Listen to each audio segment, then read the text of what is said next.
Well, we do food wars. I think we should talk fasting wars. You never hear Sean Baker talk about fasting or Saladino. I mean, the idea that it is good to stop eating, and actually, for most experts in the field, like I mentioned, predominantly Walter Longo, PhD, University of Southern California, there are physiologic changes that occur, and they're actually quite healing and beneficial when you go 3 or more days, not 12 hours, not 16 hours, 3 or more days on water only or a reduced calorie diet.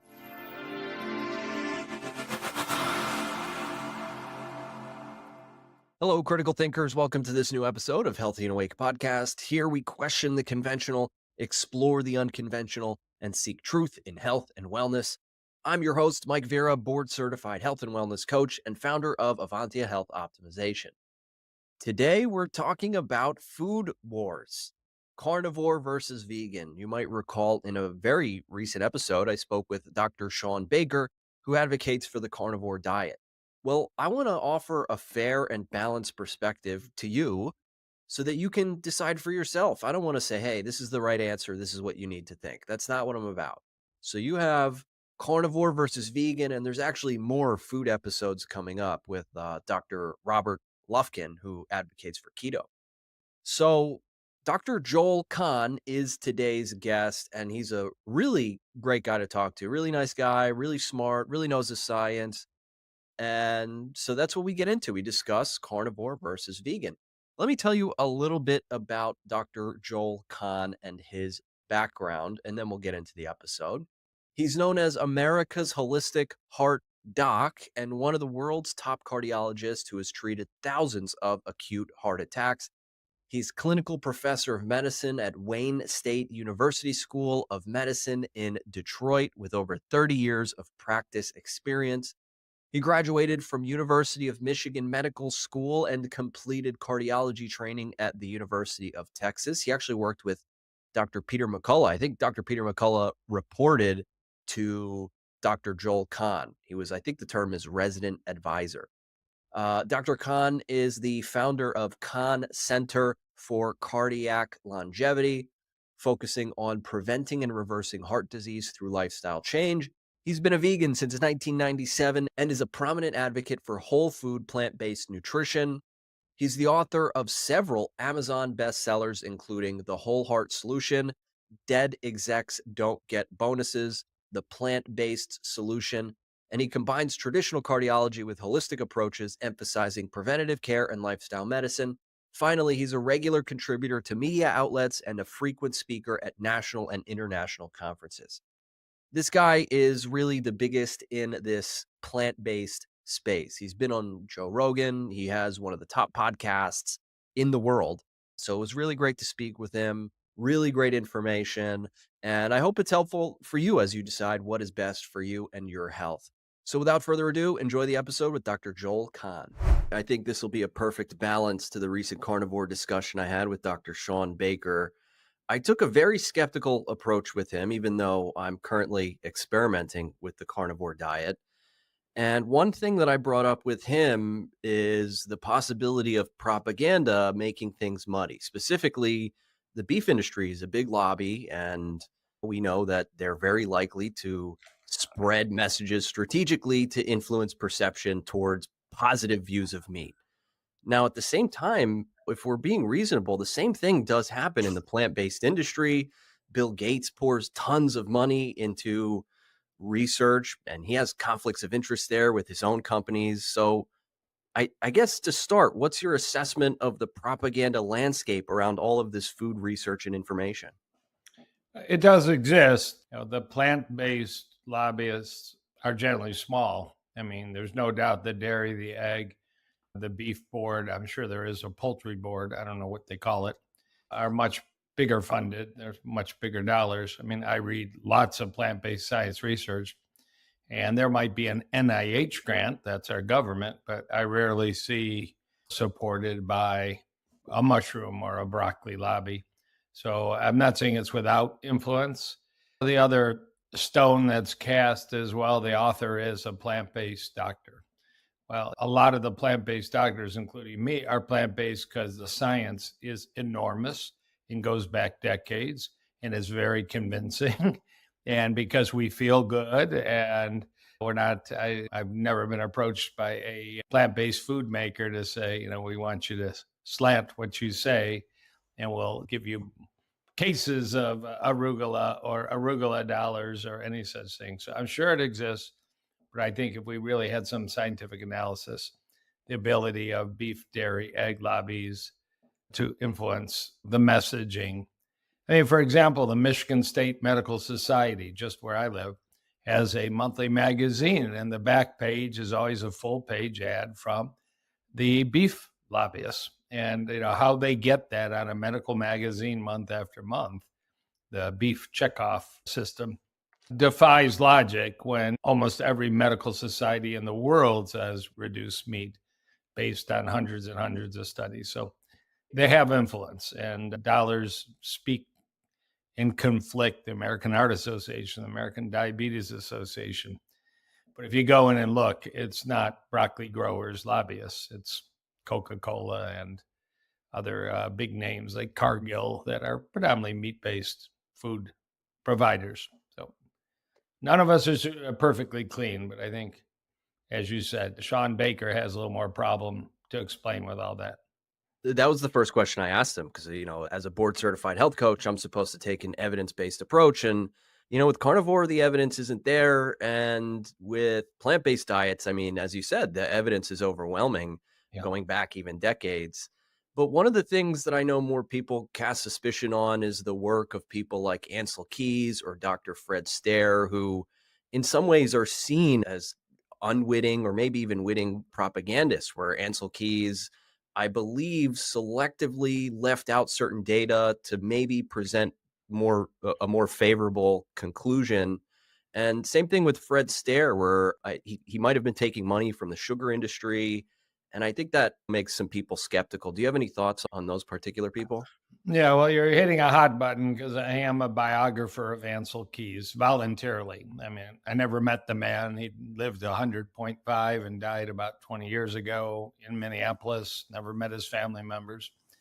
I've read many of his research papers. I have his cookbooks. They're very not vegan cookbooks, but they nonetheless present the Mediterranean diet to the American public who were wildly successful. And I think there is no actual conclusion that Dr. Keyes ever took money directly to influence his research. He's clean in that regard.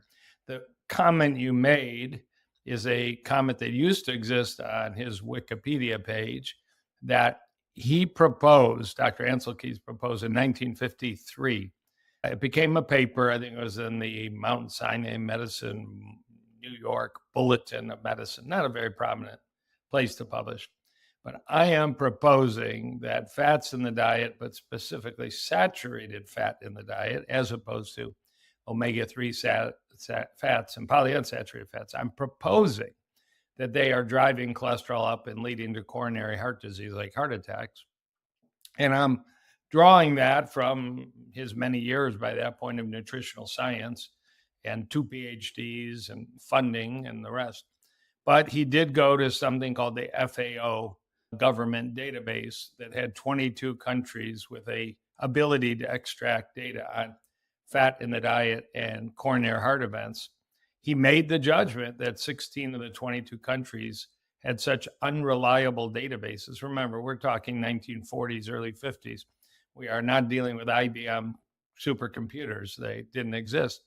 That they are unreliable. The death certificates are unreliable. And I think only 6 of the countries have reliable data that I can extract from. And he presented those 6 data points, and there was a strong correlation between saturated fat in the diet and coronary heart events. Others, particularly some skeptics called Yerashumi and Hillebrew is their name, later published, what if you put all 22 countries in? There still was a relationship. It wasn't quite as nice a straight line, but it was still a statistically significant relationship. So they didn't really damage his argument. But he did what scientists do, and that's where everybody stops. They stop if they even know that there's a difference. He went ahead and planned a prospective study with 18 other very well-respected researchers around the world who were willing to take the time. And remember, this was poorly funded and no computers. This was really hands on the ground, boots on the ground, epidemiologic science to say, let's look around the world at varied communities. Some communities eat a very high saturated fat diet like East Finland. Some communities eat a very low fat diet like Okinawa.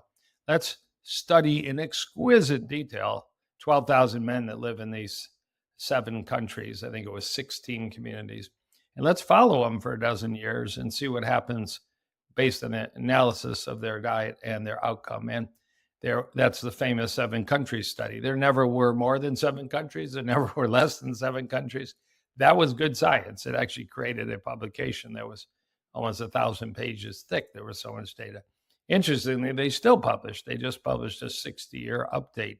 And a few of the survivors that are still around, both in terms of the researchers and the subject. So a lot of confusion about Ansel Keyes. His current Wikipedia got cleaned up, I think partly because the paper I wrote with some others, there's supposedly a definitive book coming out, the biography of his life. So anyways, the other researcher I actually don't know much about stairs.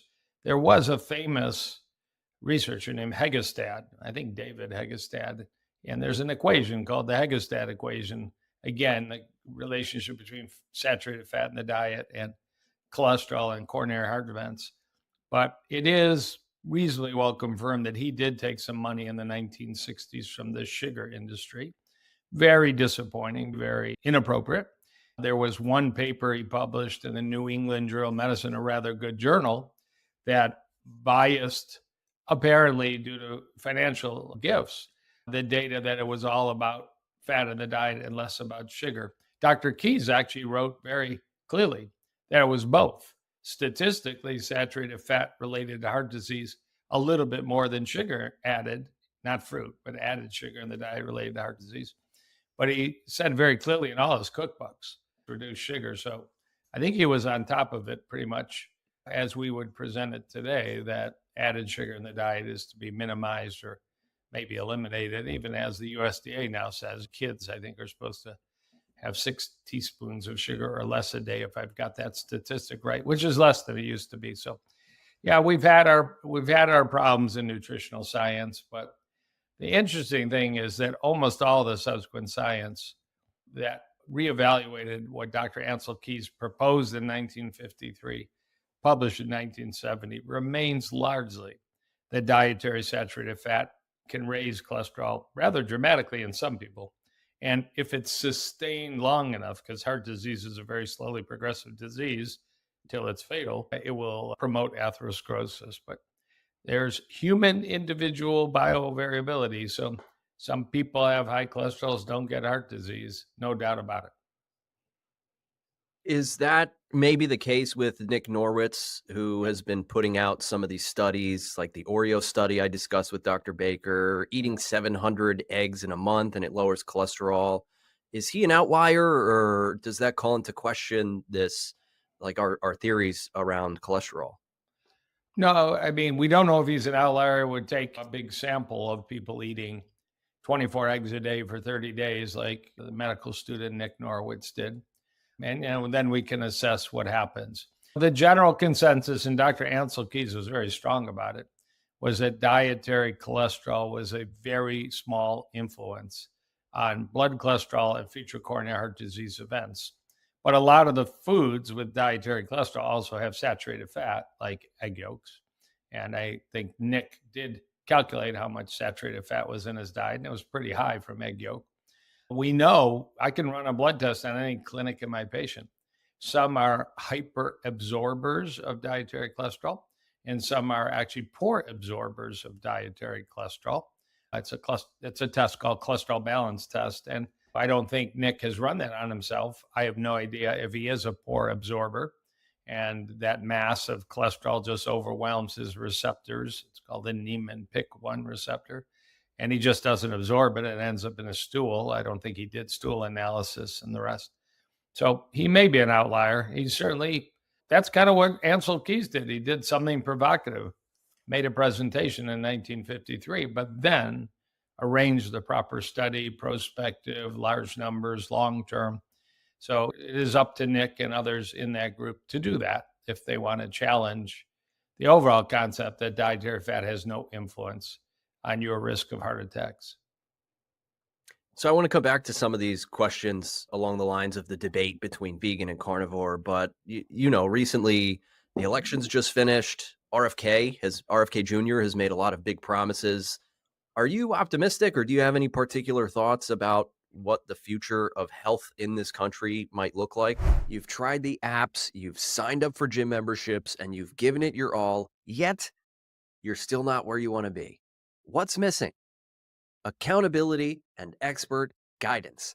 As a board-certified health and wellness coach, I provide the personalized support that you need to finally make real, lasting progress. Making a solid health routine last and stay consistent is hard work, but you don't have to do it alone. Let's work together to turn your health goals into reality. Are you ready to transform? Start your journey at Avantia Health Optimization by clicking the link in the show notes or by going to mikevera.com, where you can try your first session for just $1. Now back to the show. Yeah, I'm optimistic. As a cardiologist, his list wouldn't be completely the same as my list. I don't think what he's doing is going to drop heart attacks in the United States rapidly, with some focus on vaccine and protection of companies that have immunity from vaccine injury, with focus on food additives and contaminants. There's a big bullseye on trying to protect children. Believe me, I'm all for that. But I don't think that's going to translate. I mean, clean Fruit Loops and dirty Fruit Loops are still Fruit Loops. And they're really not, the food of choice for somebody looking to avoid a heart attack or who's already had one and trying to avoid number two. Yeah. So does the FDA and the CDC and the NIH need to be reorganized, given what we saw the last 4 years during the pandemic, of which I was a major critic and personally took some heat with being kicked off a lot of social media platforms like other people. Now haven't been reinstated, although I was just kicked off LinkedIn about 4 months ago. I'm back on with a new account because I posted a paper about COVID, and that still doesn't fly on some of the social media outlets, of course. Thank goodness for X, and so far, reasonably good freedom of speech. So yes, I'm optimistic about what he's doing. I've had a chance to meet with him, talk to him. I've been posting about Make America Healthy Again for about 6 years myself. I actually have T-shirts, hats, and sweatshirts that say that. I don't sell them, but I made them up for my own use. So I told him, you're welcome to run with it, although I was talking about this 6 years ago. But yeah, we need more than that. My own agenda, if I were tapped, you're the czar of heart attack reduction, would be a different list than he's got going on. Gotcha. Yeah, I'm definitely optimistic, especially if a lot of the corruption gets sorted out that he said he's going to try to sort out. I think that bodes well for the future of health and wellness coaching too. So I'm personally excited about that. But one of these things I've been thinking about, because even though I mentioned I'm doing the carnivore diet, I'm really not biased. I want people to think for themselves and decide what is best for them. I don't care what they eat. But, these arguments often involve things like, well, the meat could be bad for you because of things like TMAO and advanced glycation end products and these like isolated variables. And I do see the same thing when people attack plant-based diets, where they'll say, oh, the oxalates, the saponins, the lectins, all these plant defense systems that you hear from people like Paul Saladino. So can you help me sort all this out? Because I mean, in both cases, they're kind of these isolated variables that don't look at really the end conclusion of things. So it's kind of messy. Well, the difference between the two camps you bring up is and you already said it, is that there is massive prospective data on whole food plant-based diets, whether they're largely what we often call plant forward or whether they're completely plant-based. I mean, there's massive databases. So you can go to the Harvard School of Public Health, their Healthy Plant Diet Index, HPDI, hundreds of thousands of people, and other such databases. And that's and generally, you can find study after study without funding conflict that a plant forward or plant only diet is an anti-inflammatory diet, is a nutritious diet, might be accompanied by a B12 supplement if it's strictly plant-based, and has been shown to stabilize and reverse heart disease and type 2 diabetes and autoimmune diseases like rheumatoid arthritis and progressive kidney disease. And a recent study about early cognitive impairment / mild Alzheimer's being improved within just 16 weeks, I think it was, with a whole food plant-based diet. So there's so many pieces of data. You can go back to the 1950s at least and find support in the published literature, prospective literature. And you got nothing in the carnivore. You got testimonials and people that say they feel good, which I don't discount. Somebody had juvenile rheumatoid arthritis and now feels good and clinically is better on a carnivore diet. I'm happy for them. And you're doing it. I'm happy for you. Thank you. But I would certainly suggest be a biohacker, do a lab panel before. Everybody can order these massive lab panels now, cash pay online. Be a biohacker and do your lab panel again in 8 weeks and see what's happening to your insulin resistance and your inflammatory markers and your lipid markers and some of your vitamin levels. Because there's no data out there that suggests these are healthy. It's puzzling how if somebody says they're eating only meat, sort of like Sean Baker, I mean, he occasionally, I think you see eggs on his plate or maybe fish. I mean, I know Dr. Baker pretty well, but how they are avoiding scurvy when we know that the vitamin C content of those foods is so minimal. But, where's the data? Where's 30 people prospectively in vitamin C levels? The ones I've had in my clinic, I do have carnivores in my clinic. They have very deranged vitamin levels, very abnormal. Thiamin's low, vitamin C's low, inflammation's high, insulin resistance is high. These are anecdotes too. These are not published prospective studies. So, we can throw spears at each other, but the criticisms of a meat-heavy diet are backed by, again, massive numbers of studies. When the World Health Organization announced in 2015, to much criticism, that processed red meat was a class 1 carcinogen. I mean, they reviewed back then over 800 research articles about meat and health and meat and disease. Now, 9-10 years later, there's probably 3 times as many.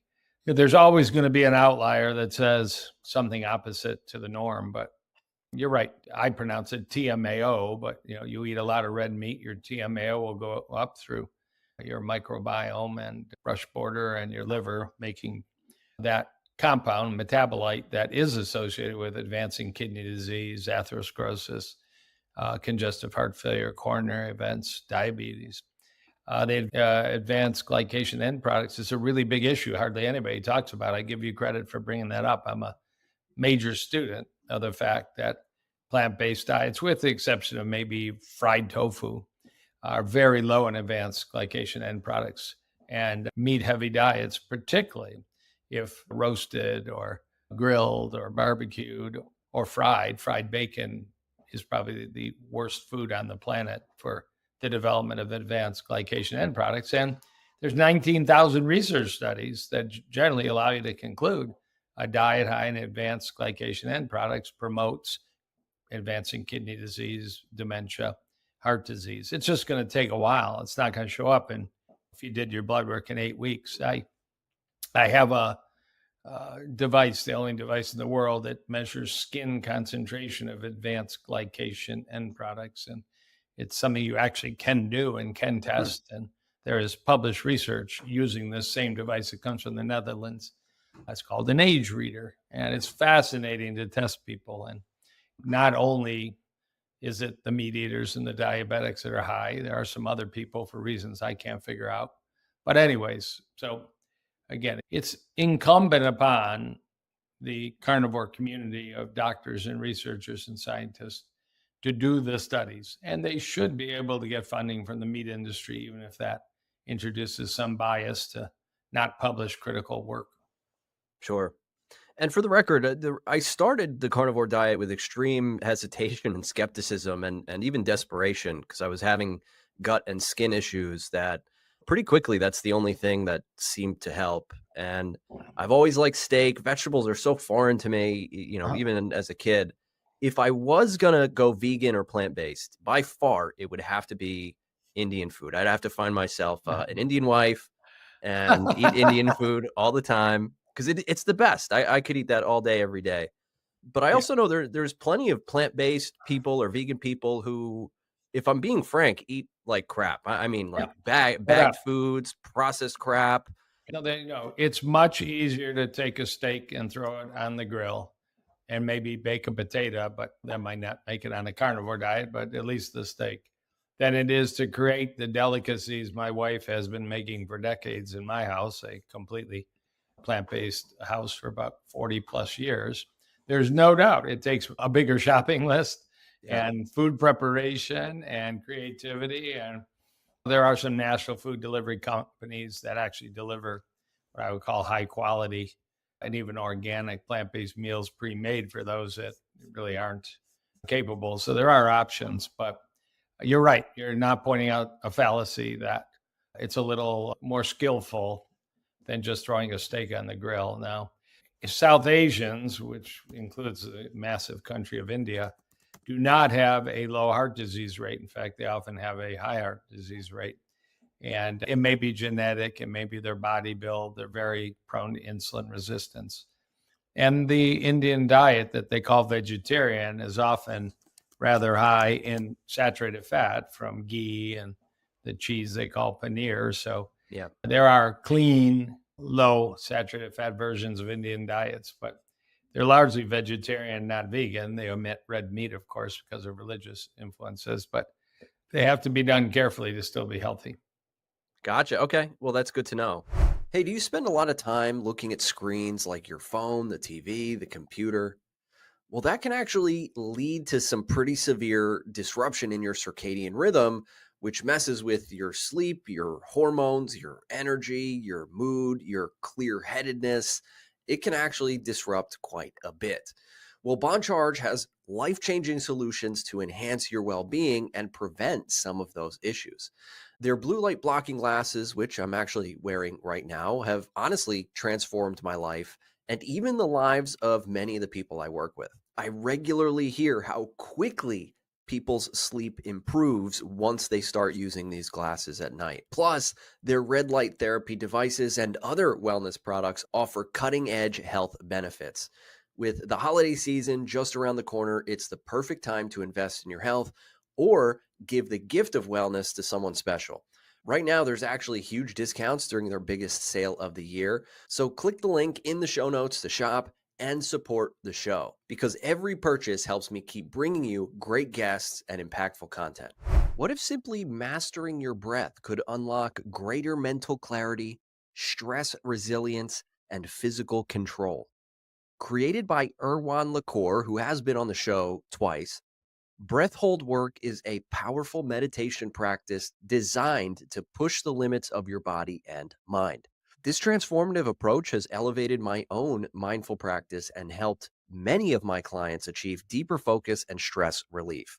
Breath hold work offers online courses and live programs to guide you through this empowering journey, no matter your experience level. Ready to tap into your full potential? Check out Breath Hold Work through the link in the show notes. By supporting them, you're also helping the podcast continue to deliver great guests and life-changing content. So please check out the link below. Now back to the show. Now, I often think, because you have these two camps, the one side saying, oh, our diet's the best, the other side saying the same thing, our diet's the best. And I think the best for what? Because there again is plenty of research to show that a plant-based diet is good for heart health and longevity. It's very clear. But then you see things, especially new research I saw from Children's Memorial Health Institute in Warsaw, that it might be good for the heart, but it's bad for growth. There's, I think, bone fracture issues and other things. Same thing with the carnivore diet. Maybe it's not the best for longevity, but it might be the best for something else, like building muscle or reducing certain chronic illnesses, stuff like that. So, I mean, how do I sort all this out? Which diet is the best for what? Well, it depends where you want to get your information. I certainly wouldn't call the US News and World Report annual ranking of diets absolutely the endpoint of all diet evaluation.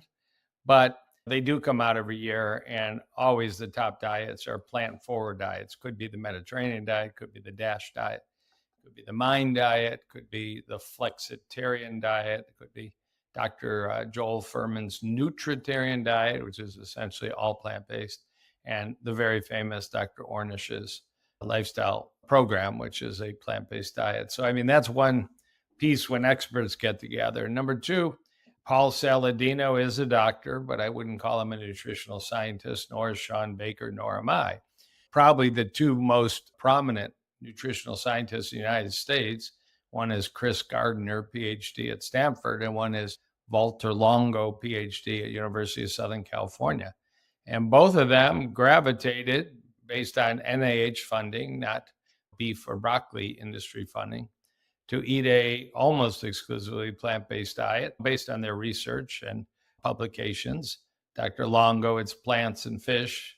Chris Gardner, it's now all plants. It used to be plants and fish. He moved over. So, I mean, that speaks a little bit when you got people of that prominence, that have a lab and can study mice and can study longevity in animal models. Of course, there really isn't a conclusion what diet is best for longevity in humans. There's a lot of talk about the blue zones of longevity, and their diet does actually center on legume-based foods. That is the one dietary component, peas, beans, and lentils, that's present in all 5 of these blue zones that are discussed. Not necessarily the most academic research program, but certainly one that people are hearing about and reading books and choosing recipes. Traditional food for poor people around the Mediterranean, and you couldn't afford much meat, and that's where you see these people over 100 in Italy and other areas. So there's certainly, from the vegetarians and vegans that I know, a lot of beans in the diet. And I actually work with a lot of vegans, plant-based, vegetarian people. And I do hear some common complaints about things like gas or fatigue, things that aren't so comfortable, and even like cognitive fatigue or feeling a little foggy. Yeah. So again, I'm not saying that from a place of criticizing the diet. I want to help the people I'm working with. So do you have any advice for those people? Yeah, in my own clinic, where I do see a lot of patients and we do a lot of nutritional blood work, by far, in all patients, plant-based ones and others, omega-3 deficiency is common. I think it's the number one most common deficiency. The exception would be people that eat salmon 3 or 4 times a week, which is a very small slice of the people I see. It's some, but it's a small slice.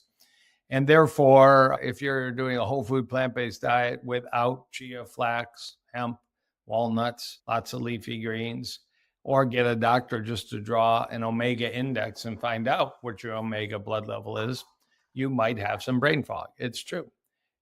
Certainly same statement about B12. B12 has some brain and neurologic input. So if you're on a strictly whole food plant-based diet like I am, either get your blood checked or just take a small dose of B12 every day. Sublingual would be easy, pennies a day. I think that same deficit is present in many diets. And you would imagine if you were eating only red meat, knowing that there is essentially no omega-3 in red meat. Now, I'm unaware, the few patients I've had that are all meat-based are very low in omega-3. They don't necessarily complain of brain fog, but again, it's going to take decades of follow-up to see if their cognitive function is going to flourish or potentially suffer because of that nutritional deficit. So that might be the reason. You mentioned B12. Is that something you can get from nutritional yeast? You can get from nori, you can get from nutritional yeast. There are some foods that are fortified in it that a plant-based dieter might eat. Again, when you're choosing a diet, I would always suggest get blood work after 3 months. And, one criteria, does this diet work for me, is, do I feel good? And how's my brain? And how's my gut? And how's my gym? And how's my sleep? But another criteria are hitting some nutritional endpoints that you can only assess in labs. So if you're going to be a biohacker like you're doing, and a lot of people do with a paleo diet or a keto diet or a carnivore diet, find out what your cholesterol did after 8 weeks, because we know that about a third of people, their cholesterol really skyrockets. And you might say, I don't care. And you might say, I do care, and I'm going to back off a little bit. And again, I haven't studied in great detail what Paul Saladino's diet is nowadays, but I know it's not the same as it was 3 years ago. He's changed it Yep. around a bit, which probably is a good idea if it's not working for you and you become concerned. I mean, I'm a cardiologist. We have the ability to monitor lab work for vascular inflammation. You mentioned TMAO. You can do blood work for nitric oxide, a precursor called ADMA. And you certainly can do all your cholesterol panels. You can look at your carotid arteries, and they're not going to change in 6 weeks, but you might want to look at them again in a year or two if you're doing a long-term alternative diet, like a carnivore diet. And we now can very accurately look at heart arteries. And there is one paper published that people that used a keto diet high in fat and protein and drove their cholesterol high, these lean mass hyperresponders, didn't suffer obvious advancing coronary disease.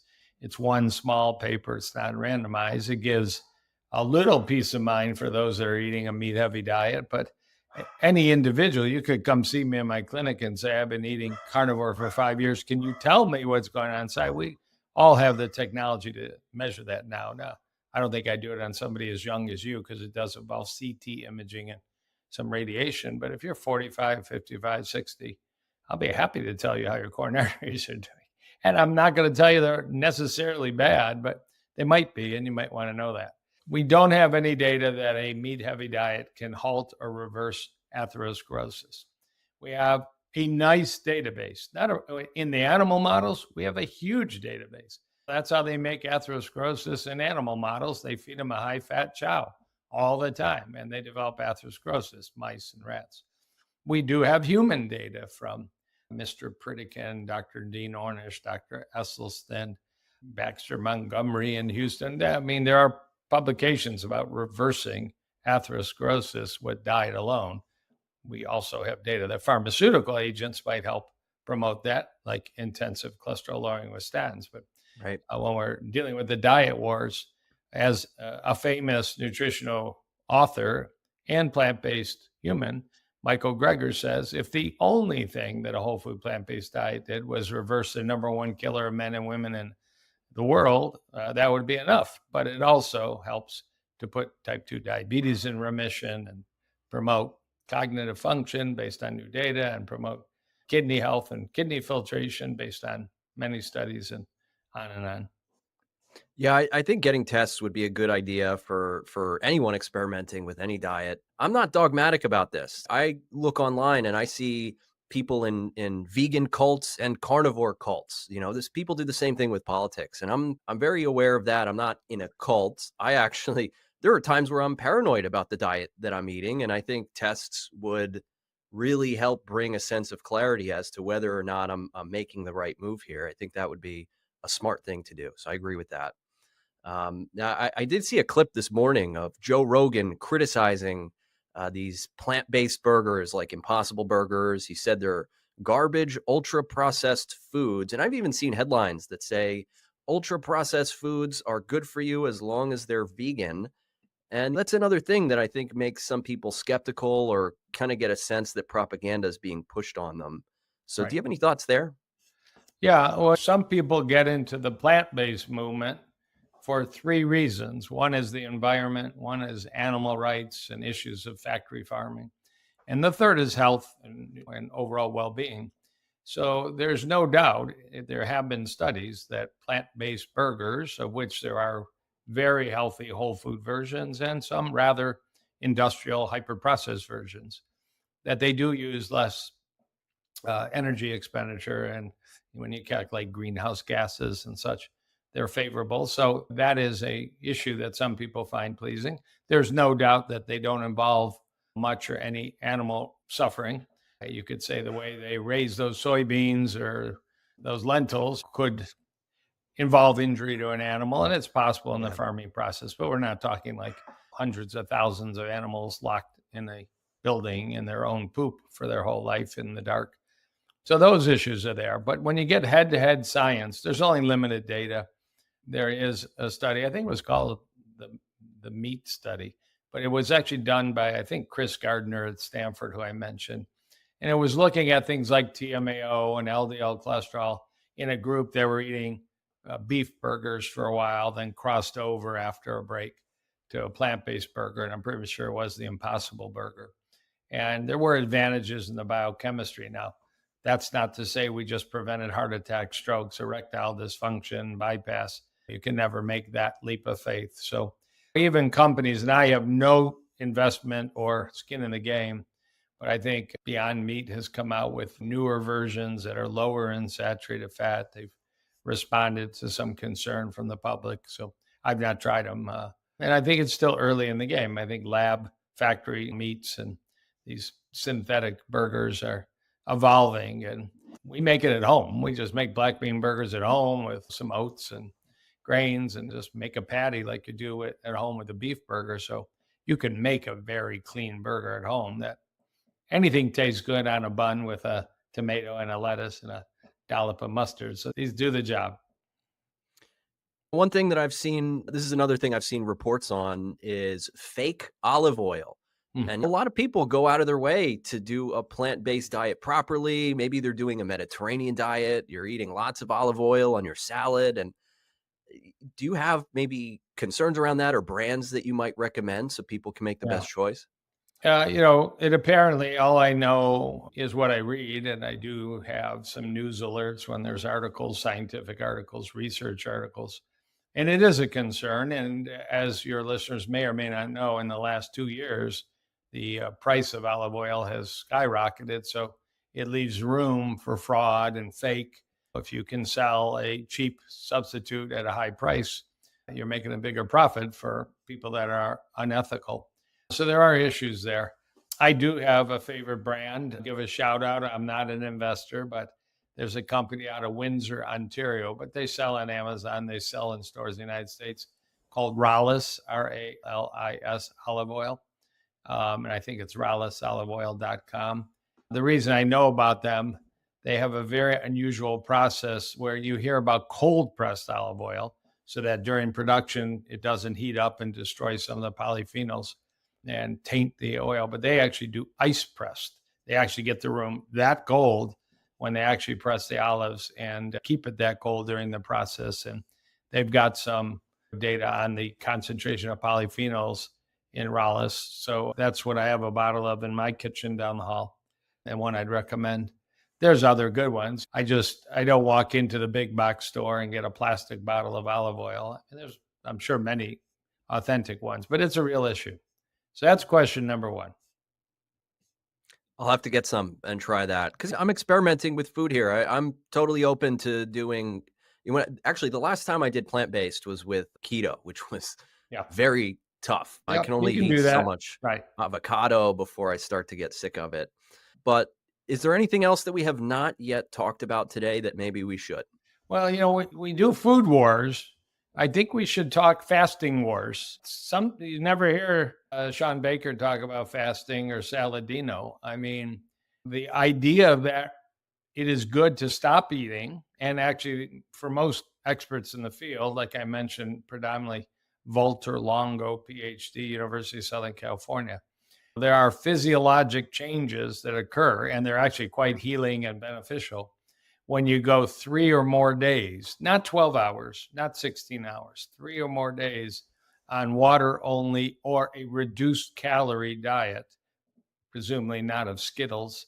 And after 3 to 5 days, you see major cellular renewal, basically what's called autophagy, and a mild ketosis. So no matter what diet you're doing, maybe 3-4 times a year, stop focusing on your diet and start focusing on therapeutic fasting. I do a program myself 3 or 4 times a year. Many of your listeners will know, called Prolon, Prolon, from a company in California called El Nutra. And it's a prepackaged box, non-GMO, plant-based. It's all the food, the soups, the olives, the nuts, the drinks are right there. And it's backed by many randomized clinical trials in humans and $35-40 million of NIH research. So it's not just another little program out there by a TV celebrity. It's serious science. So we talk about eating and eating. And as I say, stop eating 3, 4 times a year for about 3 to 5 days. Either do it on your own. And some people should talk to their medical team if they're in shape to do a fasting program. But certainly listeners at your age, go grab a box of Prolon and do it a couple times a year. Read the data. I mean, it actually reduces biologic age if you're running some of the biologic aging tests, which is just fascinating. Yeah. And it's easy that it's just open a box and get going. You don't have to create if you don't like to make your own food, doing a 5-day Prolon is a joy because it's all there. It does look really cool. I've heard Dr. Rhonda Patrick echo the same thing, specifically with Prolon. I'm about to have Dr. Robert Lufkin on the show, who's talked a lot about intermittent fasting and fasting in general. So I do think that's definitely worth checking out. Actually, I was listening in on your Instagram live yesterday with there you go. The proponents of Prolon. Yeah, we're doing kind of to help people through it. I'm using Instagram I'll do Prolon, other people do Prolon. And it'll be, it's a fun little event to have all their questions answered. Yeah, I was just, I hope you don't mind. I was strolling through. I write a newsletter for physicians, and it's like the top 10 most interesting science articles of the week newsletter. And there was one, it's actually got a date. This is relevant to the topic. Sure. December 2024, American Journal of Preventive Cardiology. Vegetarian dietary patterns and cardiovascular risk factors in disease prevention and umbrella review. And I can tell you, looking at the authors, they are not the plant-based doctors that are out there. These are from University of California and some other academic University of Alabama, Baylor. And, they looked at, and that's the question, could this ever be done with a keto, paleo, or carnivore diet? They can't. They just started in 2018, went forward 6 years, identified 758 articles that examine vegetarian and vegan diets and things like blood pressure, LDL cholesterol, body mass index, C-reactive protein, and concluded that both the vegetarian and the vegan patterns of diet, and actually there was more reduction in established cardiac risk factors with the vegan diet in these literature articles. So, when we talk, you're a health coach, you want to be evidence-based, just one paper out of so many, and this is just a brand new recent one that says, if you're sticking with the science, yes, you have to also feel good on it. Yes, right. You have to have good blood work on it. Yes, you have to be able to sustain it and either become a cook in your house or, like you say, marry somebody who's a better cook than you. I did that a long time ago. Nice. Or find a company that will deliver it to your house if it's affordable. But the science does favor this discussion over your Sean Baker discussion. Sure. Well, Dr. Joel Kahn, I can't thank you enough. You're a wealth of scientific information. I really appreciate your time today. Where can people find out more about you and your work? Yeah, I'm in suburban Detroit and also southern Florida. I have offices in both places. It's a rather nice thing. I chase the sun. And I have a website, www.drjoelkahn.com, DRJOELKAHN.com. Weekly podcasts, weekly blogs.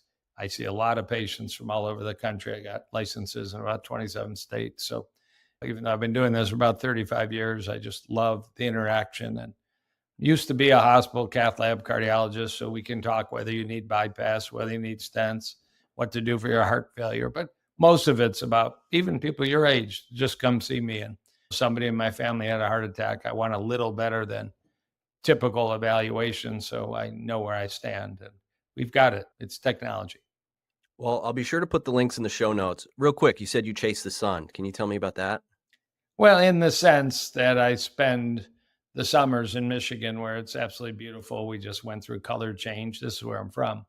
But as soon as the ice comes, you'll find me practicing medicine now. I've been licensed in Florida for a long time, so I have a lot of patients down there. And I just put up my shingle and see people in Boca Raton and Miami. So that's what I meant. I am a person that enjoys sunshine and find that I don't burn and have never, fortunately, had a skin cancer. So I don't stay inside when the sun's out. I do quite the opposite.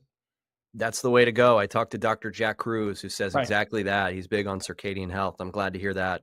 Well, again, thank you so much, folks. Stay healthy, stay awake. Hey, thanks for listening to this episode of Healthy and Awake podcast. Please remember to leave us a 5-star rating on Spotify or Apple, or if you're watching this on Rumble or YouTube, please be sure to give us a thumbs up and leave a comment down below. Let us know what you thought, or if you had any questions based on what we talked about in this episode. And of course, it couldn't hurt to share it with your friends, those who maybe are awake, or those, of course, who are waking up. Thanks again. Stay healthy. Stay